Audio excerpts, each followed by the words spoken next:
चलो कैसे कहो पेज नंबर 8 पर जो लास्ट में यहाँ पर सबसे पहले लेखक ने जो हमें बताया, क्या बताया कि अपने जीवन के जो कुछ अच्छी घटनाएं, यदि अच्छी घटना को याद करेंगे तो हमारा जो सुख है वो बढ़ने वाला है। लेकिन हमारे जीवन में जो बुरी घटनाएं घटी है उनको हम याद करते रहेंगे तो हमारा जीवन का दुख बढ़ जाएगा। तो हमारे लिए ये बात अच्छी है कि हमारे जीवन में यदि ने किसी ने मदद की है, अच्छी घटना है, तो उनको बार बार याद कीजिए। तो यहाँ पर लेखक ने अपने जीवन में जो घटनाएं बनी हुई है वो हमारे सामने रखिए।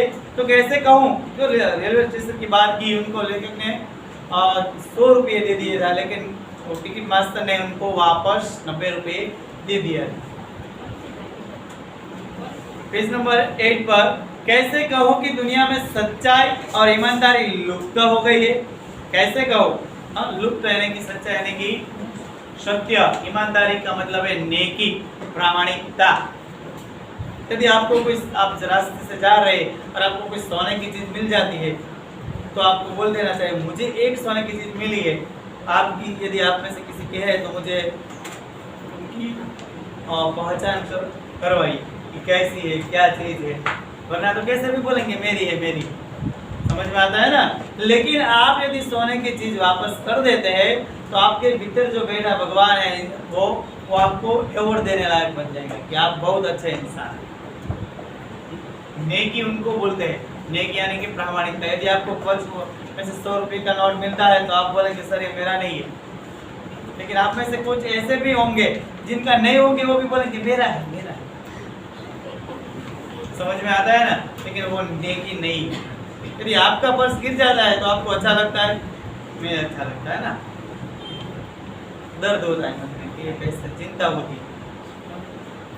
तो यदि आपको किसी का पर्स मिल जाता है तो आपको दे देना चाहिए ना। हाँ? तो यहाँ पर ईमानदारी लुप्त हो गई। वैसे अनेक अवांछित घटनाएं भी घटी हुई, परंतु यह एक घटना ठगी और वंचना की अनेक घटनाओं से अधिक शक्तिशाली है। और एक बार मैं बस यात्रा कर रहा था, मेरे साथ मेरी पत्नी और 3 बच्चे भी थे। बस में कुछ खराबी थी, रुक कर चलती थी। गंतव्य से कोई 5 मील पहले एक निर्जन सुनसान स्थान में बस ने जवाब दे दिया। गंतव्य यानी कि जहाँ पर पहुंचना है बस स्थान, उससे 5 मील दूर बस बंद हो गई। अभी तक कैसी बसें थी गुजरात में, सलामत सवारी नेक्स्ट हमारी धक्का दई बस में बैठो। अभी मोदी साहब ने बहुत नई बसें ला दी, सैन्य को मजबूत बना दिया। लोग बोलते हैं पैसे कहाँ खर्च करते हैं। हमारे सैन्य को, भारत का जो सैन्य बहुत बलवान हो गया। राफेल विमान जो लाए, कितनी प्रसिद्धि है भारत। तो आगे गंतव्य से कोई 5 मील पहले एक निर्जन सुनसान स्थान में बस ने जवाब दे दिया। कोई रात के कोई 10 बजे होंगे। बस में यात्री घबरा गए। कंडक्टर ऊपर गया और साइकिल लेकर चलता बना। लोगों को संदेह हो गया कि हमें धोखा दिया जा रहा है। अभी भी ऐसा होता है, कहीं कहीं इंसान को लूट लिया जा रहा है। आप सुनते हैं ना, सावधान गुजरात देखते हैं, सावधान इंडिया देखते हैं, तो ऐसी घटनाएं रोज घटती रहती है। उनके लिए 2 व्यक्ति जिम्मेदार है, एक अपने परिवार का संस्कार और दूसरा जो है गवर्नमेंट। एक ही चोर होता है, वो 3 बार पकड़ा जाता है। तो उनको एक बार पकड़ा जाता है, दूसरी बार छोड़ क्यों दिया जाता है? छोड़ दिया जाता है इसलिए दूसरी बार पकड़ा जाता है, लेकिन उनको कभी छोड़ना नहीं चाहिए। समझ में आता है ना। आप देखते कितना न्यूज़पेपर देखेंगे तो इसमें बैड न्यूज़ बहुत होंगे। यहाँ पर एक खून हो गया, यहाँ पर लूटपाट हो गया, यहाँ पर झगड़ा हुआ। जो रियल भारत का दर्शन कर रहा है लेकिन जो है रियल भारत, जो महाभारत में था, यन्न भारते तन्न भारते का मतलब जो महाभारत में था वो सब भारत में अभी भी है। जुआ है, दारू है, महाभारत में भी था, युद्ध था, तो अभी चारों ओर हो ही रहा है। जो महाभारत में था वो सब भारत में अभी देखने को मिलता है। बस में बैठे लोगों ने तरह तरह की बातें शुरू कर दी। किसी ने कहा यहाँ डकैती होती। 2 दिन पहले इसी तरह एक बस को लूट लिया गया था। परिवार सहित अकेला मैं ही था। बच्चे पानी पानी चिल्ला रहे थे, पानी का कहीं ठिकाना ना था। ऊपर से आदमियों का डर समा गया था। जो अभी दाऊद की ओर आप जाते हैं तो रात में बस में बहुत मुसाफिर कम होते हैं। और इनको लूट लिया जाता है। यात्री बहुत कम होते हैं जो जिनको कुछ काम नहीं करना है। यहाँ पर सुरेंद्रनगर में भी लूट तो होती है, चोरी तो होती ही है, आप न्यूज़पेपर में पढ़ते रहते हैं। वहाँ पर तस्कर राइट का नाटला चोरी ले गया है। कल आपने वटवा की जो घटना है उनके बारे में सुना होगा, आप आज न्यूज़पेपर में है। तो अपने घर में से 8 लाख की चोरी कर दी एक स्त्री ने, अपने ही घर में से। न्यूज़पेपर में हम पढ़ लेंगे, दिव्य भास्कर में दिया गया है।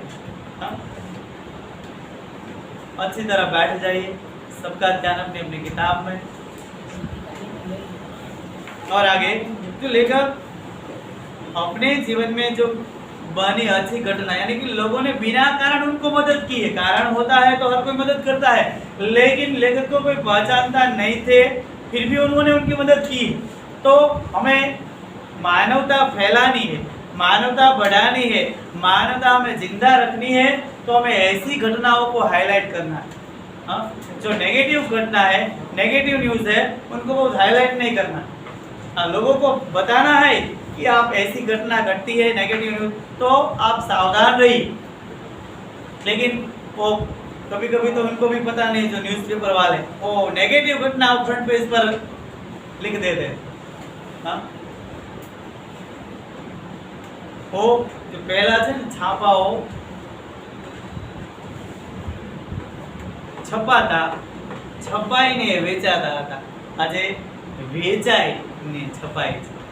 ઘણી વાર તમે જો ન્યૂઝપેપર વાળા કેટલા પૈસા લઈ લેતા હોય છે, સમજાય છે કે કોઈના બેડ ન્યૂઝ હોય તો એ ભાઈ પૈસા લઈ લે, આટલા દેવા છે, નહીં તો તમે છાપામાં આપીએ। એટલે અત્યારે પહેલા વેચાઈ જાય છે છાપા અને પછી છપાય છે। કહેવાનો मतलब पत्रकार यानी कि जर्नलिज्म, जो पत्रकार होता है उनका बहुत बड़ा धर्म होता है, लेकिन वो भूल जाते। कुछ नौजवानों ने ड्राइवर को पकड़कर मार पीटने का हिसाब बनाया। ड्राइवर के चेहरे पर हवाएं उड़ने लगी, लोगों ने उसे पकड़ लिया। जो ड्राइवर को ऐसा लगा, लोगों को इस तरह तरह की बातें करने लगा कि 2 दिन पहले इसी तरह एक बस को लूट लिया गया था, अभी हमको भी लूट लेंगे, ड्राइवर कंडक्टर तो चला गया, आतंकवादी को लेकर यहाँ पर आ जाएंगे, ये बातें करने लगा। रियल में ड्राइवर कंडक्टर ऐसा नहीं है यहाँ पर, लेकिन जो हमारी मानसिकता होती है वो हम बहुत बुरा सोच लेते हैं। बाद में वैसा होता भी है कभी कभी, लेकिन हमें सोचना ही पॉजिटिव चाहिए। हाँ, कुछ नौजवानों ने ड्राइवर को पकड़ कर मार पीटने का हिस्सा बनाया। ड्राइवर के चेहरे पर हवाएं उठने लगी, लोगों ने उसे पकड़ लिया। वो बड़े कातर ढंग से मेरी ओर देखने लगा। कातर ढंग यानी कि भयभीत मुद्रा, डरा हुआ इंसान। हाँ, कातर ढंग का मतलब है डरा हुआ इंसान। हम लोग बस का कोई उपाय कर रहे हैं, बचाइए, ये लोग मारेंगे। डर तो मेरे मन में भी था, पर उसकी कातर मुद्रा देखकर मैंने यात्रियों को समझाया कि मारना ठीक नहीं। कातर मुद्रा यानी कि डरेलो इंसान અને ડ્રાઈવર છે લેખક પાસે માફી માંગે છે, એટલે આજીજી કરે છે, વિનંતી કરે છે, રિક્વેસ્ટ કરે છે, મને બચાવો, આ લોકો મને મારશે। બસમાં લેખક એક જ એવા છે કે જેનું ફેમિલી સાથે છે, બીજા બધા છે યુવાનો છે, એની ડ્રાઈવરને મારવાની યોजना બનાવે છે। तो मेरी बात सुनने को तैयार नहीं। यात्रियों को समझाया कि मारना ठीक नहीं है, परंतु यात्री मेरी बात इतने घबरा गए कि वे मेरी बात सुनने को तैयार नहीं। कहने लगे इसकी बातों में मत आए, धोखा दे रहा है, कंडक्टर को पहले ही डाकू के यहाँ भेज दिया है। कंडक्टर को जो लोग ऐसा सोचते हैं, रियल में कंडक्टर ड्राइवर ऐसे नहीं, तो बहुत अच्छा है। मैं भी बहुत भयभीत था, पर ड्राइवर को किसी तरह मारपीट से बचाया। ड्राइवर ने बचाया, लेकिन मारवा देता नहीं। 1.5-2 घंटे बीत गए, 1.5-2 कलाक बीती गई। मेरे बच्चे भोजन और पानी के लिए व्याकुल थे। मारा बार को भोजन और पानी माटे व्याकुल थे। आप देखिए कि पहले ऐसा नहीं था कि चलो बस यहाँ पर बंद है आ जाइए। पहले फोन भी नहीं था, पहले इतने व्हीकल्स नहीं थे, रास्ते पर इतनी होटलें भी नहीं थी 20 साल पहले। और इससे पहले 40 साल पहले तो क्या था, तो आपको पता है बिजली भी नहीं थी गाँव में। धीरे धीरे जो है टेक्नोलॉजी का विकास हो रहा है, और इनका तो अब तो दुरुपयोग हो गया, अब तो दुरुपयोग होता रहा ज़्यादा। पहले मिलने हमें ज़रूरत से जितना भी नहीं मिलता था, अब इनका दुरुपयोग हो रहा है। एसी भी शुरू, फैन भी शुरू है, फोन भी शुरू। कहने का मतलब अब जो टेक्नोलॉजी का दुरुपयोग हो रहा है। तो आगे यहाँ पर 1.5-2 घंटे बीत गए। मेरे बच्चे भोजन और पानी के लिए व्याकुल थे। मेरी और मेरी पत्नी की हालत बुरी थी। लोगों ने ड्राइवर को मारा तो नहीं, पर उसे बस से उतारकर एक जगह घेर रखा। कोई भी दुर्घटना होती तो पहले ड्राइवर को समाप्त कर देना उन्हें उचित जान पड़ा। जो ड्राइवर को बस से नीचे उतार दिया और सब लोग जो आसपास युवान थे वो सब ड्राइवर को बीच में रखा और वो इस एक एक करके खड़े हो गए। उन्होंने ड्राइवर को मारने का प्लान बनाया। कोई भी दुर्घटना होती है तो पहले ड्राइवर को समाप्त कर देना उन्हें उचित जान पड़ा। ये गिड़गिड़ाने का कोई विशेष असर नहीं पड़ा। ये गिड़गिड़ाने का कोई विशेष असर नहीं पड़ा। इसी समय क्या देखता हूँ कि एक खाली बस चली आ रही है। तो आ समय लेकिन जुए थे कि बस सामे थी आवे थे और उस पर हमारा बस कंडक्टर भी बैठा हुआ है। એમાંથી બસ આવે છે, આપણને ખબર છે બસ સ્ટેશન હોય ત્યાં બસ ડેપો હોય બસ રિપેર કરવા માટે। હવે તો આપણે અત્યારે પ્રાઇવેટ વાહન જ વધી ગયા છે, આપણને બહુ ઓછી બધી ખબર હોય છે, કારણ કે અત્યારે આપણે શું જ્યાં જવું હોય આ તરત વાહનો મળી જાય છે। પણ એક સમય એવો હતો કે માણસો રાહ જોઈને થાકી જાય, કલાક 2 કલાક 3 કલાક ત્યારે વાહન મળતા। અત્યારે અમુક વસ્તુમાં એવું છે તે I said the other activity stop, किताब के अलावा किसी के हाथ में और कुछ नहीं होना चाहिए। मैंने बार बार आपको बताया, नहीं समझ में आता आपको?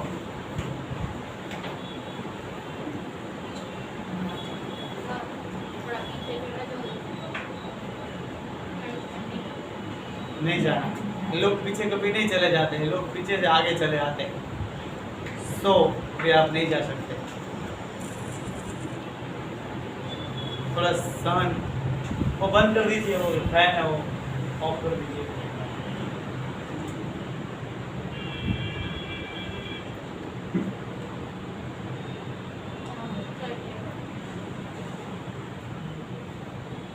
इसी समय क्या देखता हूँ कि एक खाली बस चली आ रही है और उस पर हमारा बस कंडक्टर भी बैठा हुआ है। उसने आते ही कहा अड्डे से नई बस लाया हुआ, अड्डा यानी कि बस डेपो, वहां पर से दूसरी बस लेकर आया। वो धक्का गाड़ी वहां पर रहने दी। बाद में जो दूसरी बस लाया उनमें पैसेंजर को बिठा दिया और इस पर बैठिए। वो बस चलाने लायक नहीं है। फिर मेरे पास एक लोटे में पानी और थोड़ा दूध लेकर आया और बोला पंडित जी, बच्चों का रोना मुझसे देखा नहीं गया, तो वहीं दूध मिल गया, थोड़ा लेता आया। यात्रियों में फिर जान आई। सबने उसे धन्यवाद दिया, ड्राइवर से माफी मांगी और 12 बजे से पहले ही सब लोग बस अड्डे पहुंच गए। ये लोगों ने क्या सोचा था कि इस तरह 2 दिन पहले यहाँ पर बस को लूट लिया गया था तो हमें भी लूटा जाएगा। तो यहाँ पर जो ड्राइवर है वो तो यहाँ पर बस पर बैठा है, कंडक्टर बस लेने जाता है। बस डेपो साइकिल उतार कर, और बस डेपो दूर था, वहाँ पर पल की कोई सुविधा नहीं थी, वर्षों पहले लिखी हुई। तो एक निबंध प्रकार के जो विचार, तो लोग क्या सोचते थे और यहाँ पर ड्राइवर कंडक्टर कैसे है। तो वो लेखक के बच्चे के लिए वो दूध और पानी भी लेकर आता और वो सोचते थे यहाँ पर हमें लूट लेंगे। हाँ, बच्चों का रोना मुझसे देखा नहीं गया, वहीं दूध मिल गया, थोड़ा लेता है। यात्रियों फिर जान आई, सबने उसे धन्यवाद दिया, ड्राइवर से माफी मांगी और 12 बजे से पहले सब लोग बस अड्डे पहुंच गए, जहाँ पर जिनको जाना था बस स्टेशन पहुंच गए। कैसे कहूँ कि मनुष्यता एकदम समाप्त हो गई। लेखक के जीवन में ऐसे ऐसे बना यानी कि ऐसी घटनाएं घटी हुई है, बनी हुई है। तो लेखक ये हमें बताना चाहता है कि मैं कैसे कहूँ कि मानवता नहीं है। तो आपने कोरोना काल में भी देखा, एक और जो दवाखाने में, अस्पताल में महंगी महंगी दवाई लोग बेच रहे थे, लेकिन जो हमारे रतन टाटा है उन्होंने 1500 करोड़ भारत के लोगों के लिए दान में दे दिया पहले, और ऐसा भी बोला था अभी भी जरूरत पड़ेगी तो मैं दान दूंगा। और जो बड़े बड़े इंडस्ट्री यानी कि बहुत लोग ऐसे जो पैसे इकट्ठे करके वो जो भोजन नहीं मिलता था वहाँ पर भोजन पहुँचाते थे ना। आपने सुना होगा, देखा होगा न्यूज चैनल में। हाँ? जब तक अच्छा इंसान जिंदा है तब तक इंसानियत जिंदा रहेगी। लोग बोलते कैसे इंसान हो गए। मानवता ज नहीं कहीं। तो रेमडेसिविर जो इंजेक्शन था वो बहुत कम रुपये में आता था, लेकिन वो 9,000 में बेच रहे हैं दुर्बुद्धि वाले, जिनकी बुद्धि अच्छी नहीं। लेकिन एक और बुरा इंसान होता है, एक और भिखारी होता है, तो यहाँ पर एक और दानवीर भी होता है ना, एक और पापी होता है तो पुण्यशाली भी होता है। इसलिए जो ब्रह्मांड का संतुलन है वो बना रहता है। तो यहाँ पर बच्चों का रोना मुझसे देखा नहीं गया, वहीं दूध मिल गया, थोड़ा लेता आया, यात्रियों में फिर जान आई। હવે આને લાગ્યું ઘાસ હવે કઈ આપણને લૂંટવામાં આવશે, ત્યાં સુધી બધા એવું વિચારતા, બધા નક્કી કરી નાખ્યું કે આપણને લૂંટશે। જ્યારે અહીં બને છે अलग, सबने उसे धन्यवाद दिया, ड्राइवर से माफी मांगी और 12 बजे से पहले सब लोग बस अड्डे पहुंच गए। कैसे कहूं कि मनुष्यता एकदम समाप्त हो गई, कैसे कहूं कि लोगों में दया माया रह ही नहीं गई। जीवन में न जाने कितनी घटनाएं घटी हुई है जिन्हें मैं भूल नहीं सकता। मेमरी में सेव થાય છે, આપણે તેને ભૂલી શકતા નથી। ઘણી વખત યાદ કરવું હોય તો યાદ આવતું નથી અને ઘણી વખત ભૂલાતું નથી, સમજાય છે ને। અને એ મોટા ભાગે કેવું હોય છે, નેચરલી, કુદરતી। અને જે વધારે રસનો વિષય હોય એ આપણને તરત યાદ આવી જાય છે, સોંગ આપણને તરત યાદ રહી જાય છે અને કવિતા આપણને તરત યાદ રહેતી। સોંગ તો યાદ રહી જાય, પાછા બાથરૂમમાં સ્નાન કરતા કરતા કે બાથरूम સિંગર, समझाई से ना।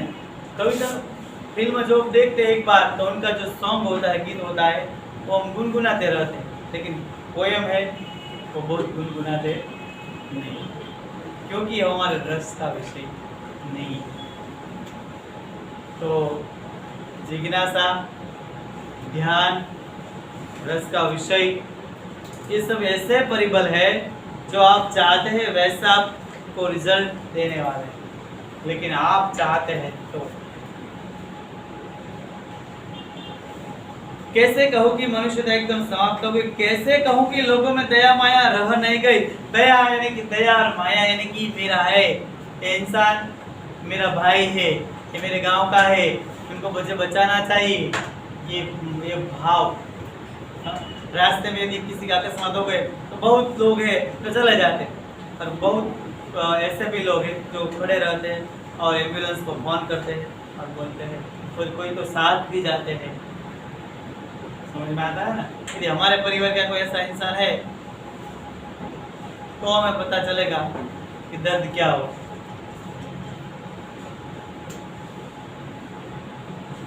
जो न्यूज़ चैनल वाले होते हैं वो वीडियो उतारने लगते हैं, उनको पता है कि शायद उनका परिवार का होता तो क्या वो वीडियो उतारते हैं। उनको पहले क्या करना चाहिए, पहले उनको हॉस्पिटल भेज देना चाहिए, लेकिन वो बोलते हैं तंत्रनी पोल खोली, रस्तो एवो छे, હવે તારી પોલ પેલા ખોલ લે। समझाई छे ने। उनका फर्ज पहले क्या बनता है, उनका फर्ज पहले बनता है और दर्दी को अस्पताल पहुंचाना, वो वीडियो उतारने लगता है। न्यूज़ चैनल वाले जो भी होते हैं, न्यूज़पेपर वाले जो भी होते हैं, उनको सेंड लेना है, बाद में न्यूज़पेपर में देना है। तो परंतु जो जीवन न जाने कितनी ऐसी घटनाएं घटी हुई है जिन्हें मैं भूल नहीं सकता। लेकर हमें पॉजिटिव थिंकिंग, आशावान बने रहना सिखाना चाहते हैं। ठगा भी गया हूँ, धोखा भी खाया है, परंतु बहुत कम स्थलों पर विश्वासघात नाम की चीज मिलती है। केवल उन्हीं बातों का हिसाब रखो जिनमें धोखा खाया है, तो जीवन कष्टकर हो जाएगा। आप अच्छे हैं या बुरे तो आपको पता ही है, लेकिन आप अच्छे हैं और आप दगा के भोग बन गए तो आपको उनको भूल जाना है, बार बार याद नहीं करना है। बार बार याद करेंगे तो जीवन कष्टकर हो जाएगा, दुख देने वाला। हाँ? विश्वासघात, तो ठगा भी गया यानी कि હું છેતરાયો છું, ધોખા બી ખાયા છે, એટલે મને દગો મળ્યો છે। અત્યારે તમે જુઓ છો ઓનલાઈન છેતરપિંડી કેટલી બધી થાય છે, લોકો પૈસા ઉઘરાવે પછી ઓફિસ હોય મોટી, પછી ઓફિસ એ ભાડે રાખી હોય પછી જતા રહે પૈસા ઉઘરાવે. ક્રિપ્ટોકરન્સીમાં તમે જોયું એ રીતે કેટલી બધી ઓફિસોમાં ઘણી જગ્યાએ છેતરપિંડી થાય જ. સારા આવ્યું, પ્લસ આવ્યું, ઘણા બધા માર્કેટિંગ કંપનીઓ આવે છે ઓનલાઈન છેતરપિંડી. તમારા પેલા તો આપણે હવે તો કોલ બંધ થઈ તો કોલ આવતા, તમે આ દબાવો કે એટીએમ નંબર આપો, પિન નંબર, બેંકમાંથી બોલું છું, પછી પૈસા ઉપડી જાય આપણે. સમજાય છે ને? એટલે આવું ભારત છે જેને કામ ધંધો કરવો નથી એને આ પ્રવૃત્તિ કરે છે કેટલાય લોકો. જેને પકડાય છે ને છોતરા કાઢી નાખવા જોઈએ. એટલે ફરીવાર એ ધંધા કરે. 10% લોકો આવા જ કામ કરતા હશે. જે 10% પરિવારના કામ આવી રીતે ચાલતા હશે. હપ્તા ઉઘરાવે, લુખાગીરી કરે, દાદાગીરી કરે, ડોનગીરી કરે. પણ જ્યારે પકડાય જાય ત્યારે ખબર એવાય ફોન આવે તમારી ગાડી લોટરી લઈ ગઈ તો તમારો નંબર દો નહીં. હા હા પાછા આપણે તમે વિચાર કરો ઈ પાછા કે તમને લોટરી લાગી છે, તમે આ એકાઉન્ટમાં 1500 રૂપિયા જમા કરો ને પછી તમને આપે લે. એટલે તમે મળી જાય. હા એટલે આપણે 1500 તો જાય. અને આવા તો યાર આપણા જેવા કેટલા હોય ને 10,000 ને 1500 લે એના 15,000 રૂપિયા થઈ જાય એક દિવસના. જેની એક્ટિવિટીઝ આ છે. સર અત્યારે તો ઓનલાઈન કેવું મોબાઈલ લાખ રૂપિયાનો 5000 માં વેચે 5000 માં છે. એટલે ધ્યાન રાખવું અરે ઘણી વખત ઓનલાઈન તમે બધું ખરીદી કરો છો ને તો અમુક વાર ઓનલાઈન વસ્તુ પધરાવ પૈસા તમે આપી દો છો અને વસ્તુ આપણને બોગસ મળે છે. અને હું તો એમ કહું છું બોગસ વાળી ઓનલાઈન ખરીદી કરે. સમજાય છે ને?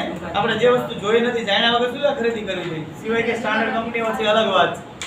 એટલે બને ત્યાં સુધી તમે નહીં માનો ઓનલાઈન છેતરપિંડીના દરરોજ કેટલી ક્રાઇમ બ્રાન્ચની ફરિયાદો નોંધાય છે દરરોજ એવરીડે. સાયબર ક્રાઇમ એટલા બધા ગુના નોંધાય છે કે હકીકતમાં હવે આગળ बहुत कम स्थलों पर विश्वासघात नाम की चीज मिलती है. विश्वासघात मतलब तुम कोईना पर विश्वास મૂક્યો હોય, તમે એમ કહો કોઈ જતા હોય બહાર ગામ અને પૈસાનો બેગ હોય કે હાલા રાખજો હું આવું છું થોડી વારમાં ટિકિટ લઈને કે કોઈ પણ કારણોસર અને પછી એ ભય જ ગાયબ હોય તો પણ બજાર ઉપર વિશ્વાસ કરાય. પહેલા એવો સમય હતો કે લોકો એવા નહોતા, અત્યારે કોઈના ઉપર બહુ વિશ્વાસ ના કરે. એ નોર્થ એવો હોય નહીં કે સારા કે નજીકના મિત્રો પર વિશ્વાસ ના કરવો, એના ઉપર કરવો વિશ્વાસ એમ. સમજાય છે ને? પણ બને ત્યાં સુધી બધા લોકો પર ક્યારે વિશ્વાસ કરવો. અને વિશ્વાસઘાત એને કહેવાય કે આપણે કોઈના પર વિશ્વાસ રાખ્યો હોય અને આપણને છેતરે तो जीवन कष्टकर हो जाएगा. परंतु ऐसी घटनाएं भी बहुत कम नहीं है जब लोगों ने अकारण सहायता की. लेकिन એમ કે છે કે મને કારણ વગર ઘણા લોકોએ મદદ કરી છે એટલે એ લોકોમાં તો માનવતા છે જ તે એમ. निराश मन को ढाढ़स दिया है. ढाढ़स એટલે કે आश्वासन, हिम्मत, धीरज, सांत्वना और हिम्मत बंधाई है. जो लेखक એમ કે છે કે મને ઘણા લોકો એવા છે કે આપણા જીવનમાં તમે જો ઘણી વખત ખરાબ બનાવ બનતા હોય, આપણે મનથી નોર્મલ બની જઈએ, હારી જતા હોય કે આપણને બીજા ઘણા બધા લોકો સાથ આપતા હોય, સહકાર આપતા હોય અને ઘણા માત્ર સલાહ જ આપે, સાથ ન આપે, મફતમાં આવતી સલાહ આપે. આમ ન કરાય એ તમને ખબર છે. સમજાય છે? हाँ, निराश मन को ढाढ़स दिया है. ढाढ़स એટલે આશ્વાસન, હિંમત और हिम्मत बंधाई. जो હવે સરસ વાક્ય જે 3 मार्क्स में पूछाय છે, 3 अंक में ये पूछा जाता है या 2 मार्क्स में. कविवर रविंद्रनाथ ठाकुर ने अपने एक प्रार्थना गीत में भगवान से प्रार्थना की. वो टागोर के बारे में सुना है ना, जो हमारे जनगण मन यानी कि राष्ट्रगीत के रचयिता है टागोर जी. जो टागोर ये पश्चिम बंगाल के थे और उनके नाम पर सुंदरनगर में टैगोर बाग है. वो है पश्चिम बंगाल के टागोर जी, बंगाल के मूलतः गुरुदेव टागोर, जिनका नाम लेते हुए भी हमारे रोंगटे खड़े हो जाते. आध्यात्मिक गुरु गुरुदेव रविंद्रनाथ टागोर. गुरुदेव टागोर पूरे बंगाल के गुरु माना जाता है, ये तो भारत के है गुरु. तो यहाँ पर तो उन्होंने प्रार्थना की है भगवान को. Last 2 minute. कविवर रविंद्रनाथ ठाकुर ने अपने एक प्रार्थना गीत में भगवान से प्रार्थना की थी कि संसार में केवल नुकसान ही उठाना पड़े, धोखा ही खाना पड़े, तो ऐसे अवसर पर भी हे प्रभु मुझे ऐसी शक्ति दो कि मैं तुम्हारे ऊपर संदेह ना करूं. यदि कोई इंसान का हम दगा का भोग बन जाते हैं तो इंसान पर हमें विश्वास नहीं करना चाहिए. लेकिन तब भी हमें ये बी पॉजिटिव सोचना चाहिए कि भगवान ने मेरे लिए अच्छा ही किया है। इंसान पर शायद हमारा विश्वास नहीं रहता, लेकिन भगवान पर हमें संदेह नहीं करना है। Be positive. यदि आपके साथ बुरा होता है तो भी पॉजिटिव।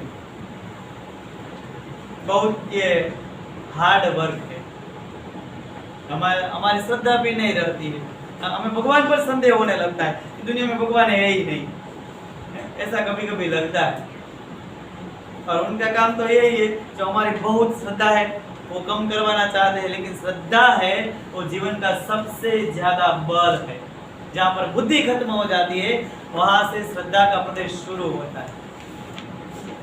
श्रद्धा यानी कि ये जो ब्रह्मांड का मालिक है वो जो भी कर रहा है, अच्छा या बुरा, वो हमारे लिए अच्छा ही होगा। यदि कोई दूसरे लोग है वो हमें जे આપણને એ લોકો છેતરે છે તો આપણને એના પર વિશ્વાસ નહીં, પણ ઉપરવાળા ઉપર તો રહેવો છે। રવીન્દ્રનાથ ટાગોર ने क्या कहा कि संसार में केवल नुकसान ही उठाना पड़े, धोखा ही खाना पड़े, तो ऐसे अवसर पर भी हे प्रभु मुझे ऐसी शक्ति दो कि मैं तुम्हारे ऊपर संदेह ना करूं।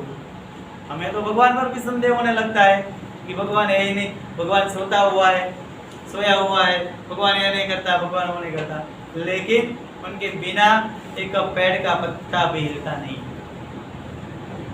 उनकी इच्छा के बिना बारिश भी नहीं होती है। देखिए आप, मनुष्य की बनाई विधियां गलत नतीजे तक पहुंच रही है तो इन्हें बदलना होगा। वस्तुतः आए दिन इन्हें बदला ही जा रहा है, लेकिन अब भी आशा की ज्योति बुझी नहीं है।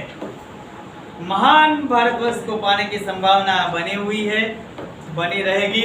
मेरे मन, निराश होने की जरूरत नहीं है। क्या आप आज से भी पॉजिटिव बन के जी सकेंगे? वो बोलना बहुत इजी है, लेकिन बी पॉजिटिव बन के जीना बहुत हार्ड है। अंडरस्टैंड? तो आज आपको अब कुछ एक भी पीडीएफ आपको मिलने वाली नहीं है। आप कहीं से भी लिखना चाहते हैं लिख सकते हैं। आपको ये लेसन नंबर 3 का जो स्वाध्याय है वो अपने आप लिखने का। आप शायद ध्यान में बैठकर सरस्वती माता के साथ जुड़ जाए तो उनको पूछ लेना कि क्या लिखना है। नहीं, आपको पीडीएफ। और इसका जो कुछ स्टूडेंट ऐसे बोलता है कि हम डाइजेस्ट में से लिख सकते हैं, तो डाइजेस्ट है वो आपके ज्यादा अभ्यास के लिए। आप लिख सकते हैं, लेकिन डायरेक्ट आपको डाइजेस्ट में से कॉपी नहीं करने का। डाइजेस्ट में भी आप लिखना चाहते हैं तो पहले आपको पढ़ लेना चाहिए, बाद में आप अपने आप लिखने का प्रयत्न करना चाहिए। और यूं तो डाइजेस्ट में से लिखते वक्त आप पूरा ध्यान दीजिए, एक बार का लिखा हुआ 3 बार के रीडिंग के बराबर है। ध्यान देकर लिखिए तो ज़्यादा टॉपिक वो आप समझ पा जाएंगे, समझ में आ जाएगा। और कभी कभी क्या होता है, बस मैंने लिख दिया, वो लिख देना नहीं है, लिखना है। अंडरस्टैंड? लिख दिया मैंने, कॉपी कर दिया, ये लिख देना नहीं है। आपको ध्यान से लिखना है, और जो ध्यान से लिखोगे उतना ज़्यादा सीखोगे। अंडरस्टैंड? चलो बाय। अभी होमवर्क में आपको इस स्वाध्याय है वो पूरा करने का।